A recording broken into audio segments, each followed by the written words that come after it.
Dosage d'un acide par conductimétrie. L'acide sulfamique de formule NH2SO3H est le constituant actif d'un détartrone pour cafetière. En solution aqueuse, cet acide a les mêmes propriétés que l'acide chlorhydrique. On le notera HA.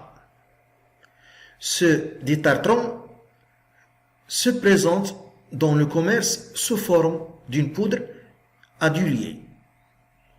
On dissout la valeur d'un sachet de masse M égale 1,5 g de ce détartrone dont V1 égale 200 ml d'eau distillée. La solution obtenue est notée S1 et sa concentration est notée C1. On dose V'1 de la solution V'1 égale 20 ml de la solution obtenue par une solution d'hydroxyde de sodium Na plus HO- de concentration C2 égale 0,1 mol par litre. On suit ce dosage par conductimétrie. On donne la courbe représentant les variations de la conductance G de la solution en fonction du volume de base versé.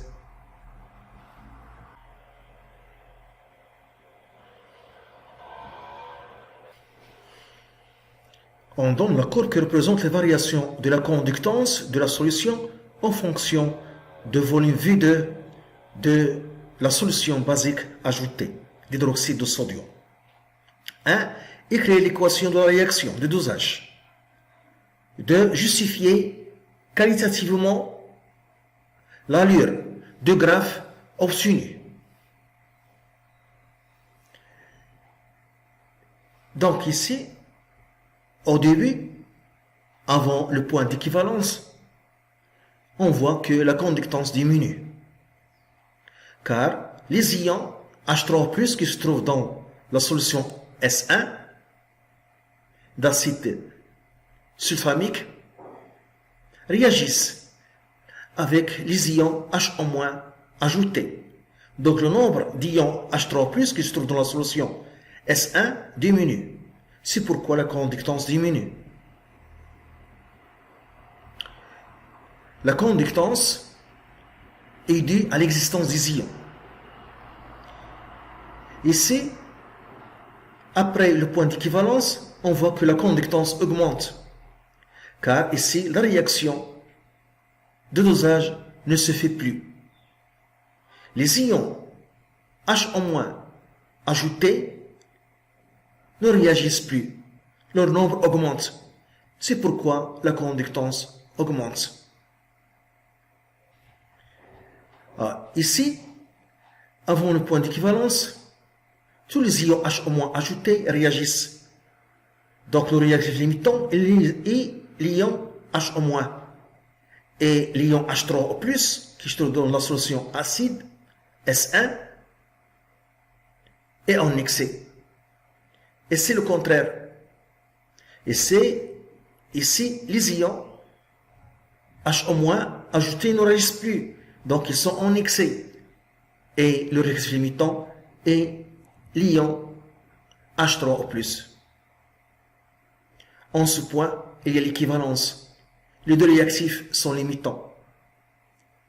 Le point d'équivalence est le point d'intersection des deux portions de droite.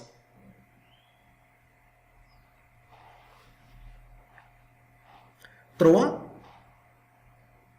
Quel est le réactif limitant avant et après l'équivalence? Donc avant l'équivalence, le réactif limitant est H-. Et après l'équivalence, c'est l'ion H3O+, qui est limitant. 4. Définir l'équivalence et en déduire la relation entre les quantités de matière des réactifs que l'on peut écrire à l'équivalence. Donc à l'équivalence, la quantité d'ions de HO- ajouté est égale à la quantité d'ions d'oxonium H3O+ initial. 5. Déterminer le volume de base versé à l'équivalence. Donc, c'est l'abscisse de points d'intersection des deux portions de droite. Donc ici. Donc c'est presque 15. C'est presque 15. 15 millilitres. Voilà.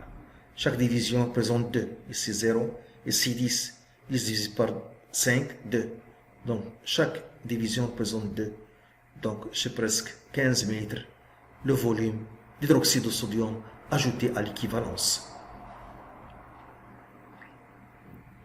6. En déduire la concentration de S1 en acide sulfamique. 7. Déterminer la masse d'acide sulfamique présent dans la solution S1 et en déduire le pourcentage massique d'acide sulfamique dans le détartrant de commerce. On donne la masse molaire de l'acide sulfamique M égale 97 g par mol.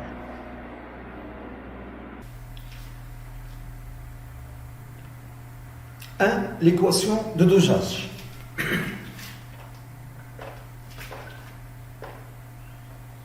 L'équation de dosage. On a dit dans les données que l'acide sulfamique se comporte comme l'acide chlorhydrique. Cela signifie que l'acide sulfamique réagit totalement avec l'eau. Donc, on écrit l'équation de la réaction de l'acide sulfamique avec l'eau, HA plus H2O, donc réagit totalement avec l'eau pour donner A- plus H3O+, l'ion oxonium H3O+. Donc dans cette solution d'acide sulfamique, il y a les ions H3O+, et les ions A-. Les molécules HA se dissocient totalement, car nous avons dit que l'acide sulfamique se comporte comme l'acide chlorhydrique. A- est un ion spectateur, ne réagit pas ici, donc ce sont les ions H3O+, qui vont réagir au cours du dosage avec les ions hydroxyde HO- ajoutés. Donc l'équation de dosage s'écrit. Donc l'équation de dosage est donc H3O+, plus HO-, les ions d'hydroxyde ajoutés, et on obtient 2H2O. Voilà, une seule flèche, car la réaction est totale. Donc c'est ça l'équation de dosage, dans ce cas. Car on a dit que l'acide sulfamique se comporte comme l'acide chlorhydrique qui réagit totalement avec l'eau. Donc dans la solution, il y a ces ions A- qui ne réagissent pas ici, et les ions H3O+, qui vont réagir comme acide avec les ions d'hydroxyde base pour donner 2H2O.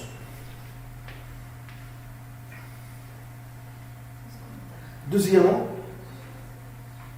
justification de l'allure de la courbe.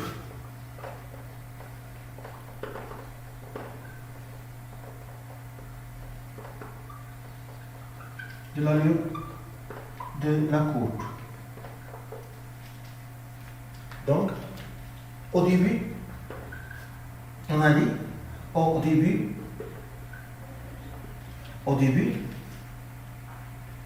la conductance G diminue. La conductance G diminue. Car les ions H3+, les ions d'oxonium présents dans la solution réagissent.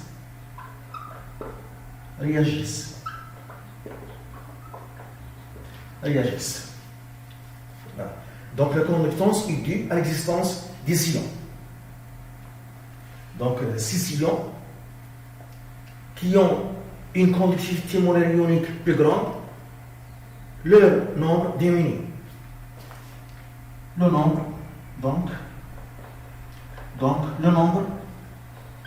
nombre des ions H3+, qui ont une conductivité molaire ionique plus grande plus grande, leur nombre diminue. Le nombre diminue. C'est pourquoi la conductance diminue. À la fin du dosage, la conductance augmente. À la fin du dosage, la conductance augmente car les ions HO- ajoutés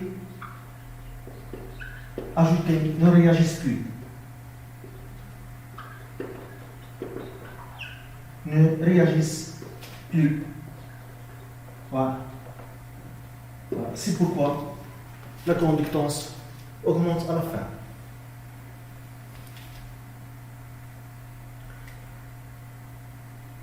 Troisièmement, le réactif limitant.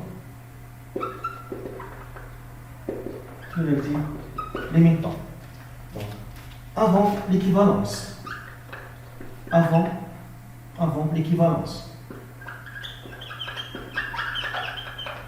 Avant l'équivalence.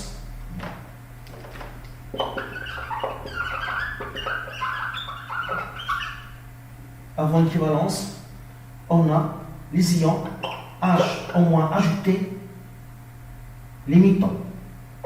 H au moins et limitant. Car elle réagit avec les ions H3+. Et après l'équivalence, ce sont les ions H3+, qui sont limitants.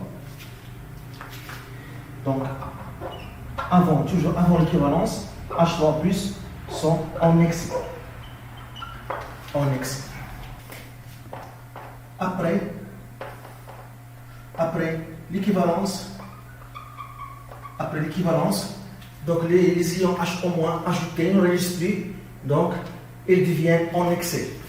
Donc H au moins en excès. Et les ions H3+ limitants.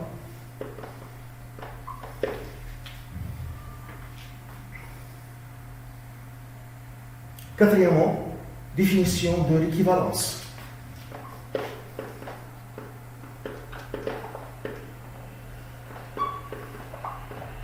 De l'équivalence. À l'équivalence, la quantité d'ions H au moins ajoutés est égale à la quantité d'ions H 3 au plus initial.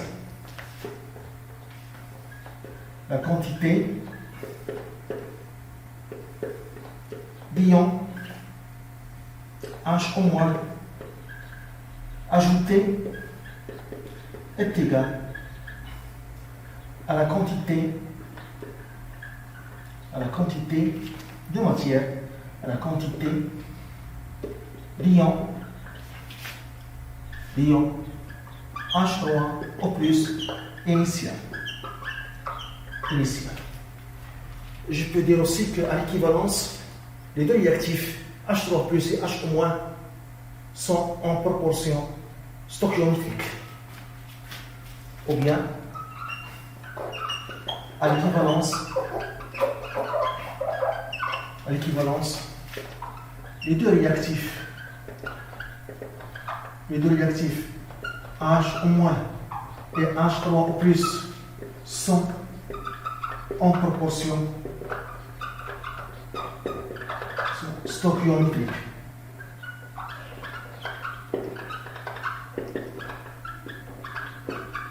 Voilà.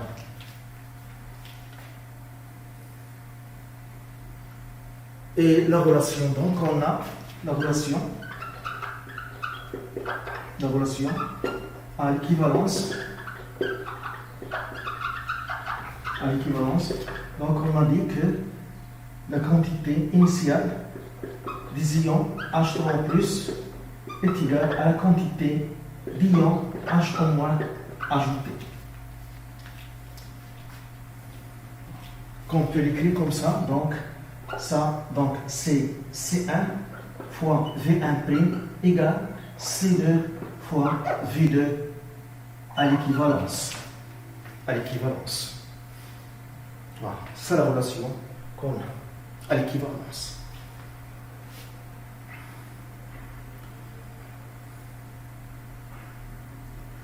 À 5, le volume ajouté à l'équivalence.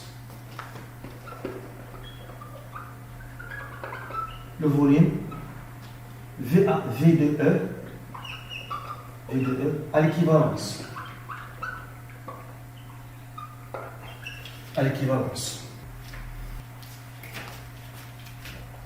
Le point d'intersection des deux portions de droite et le point d'équivalence.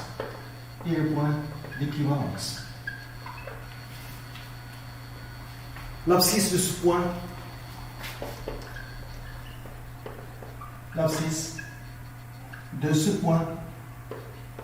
point est le volume à l'équivalence et V2E, donc qui est égal à 15 ml et le volume ajouté à l'équivalence. C'est le volume ajouté à l'équivalence. Sixièmement, la concentration de la solution S1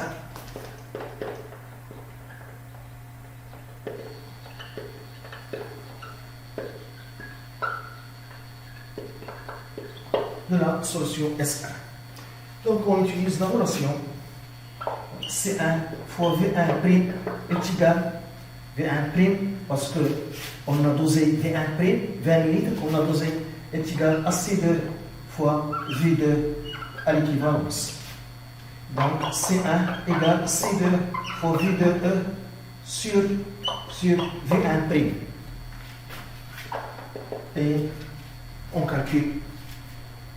Donc, voilà, C2, 0,1 fois 15 ml sur V'1, 20 ml. Donc, C1, on trouve 7,5, 10 moins 2 mol par litre.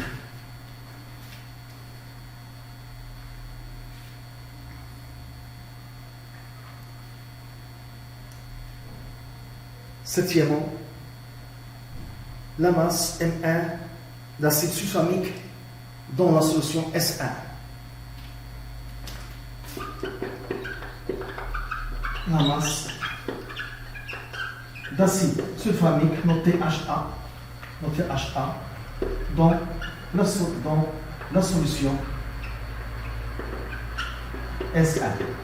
dans la solution S1. Donc on a C1 égale donc N1 sur V1.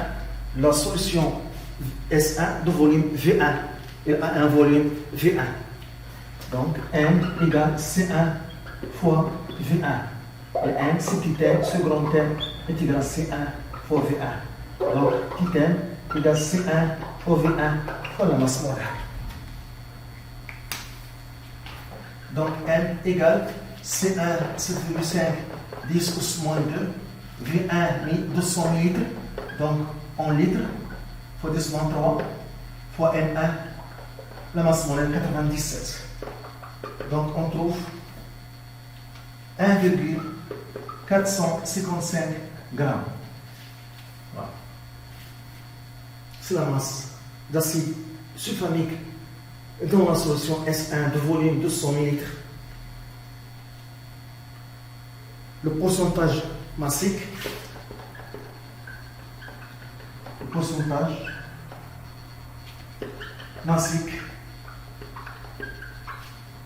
de ce détartrant.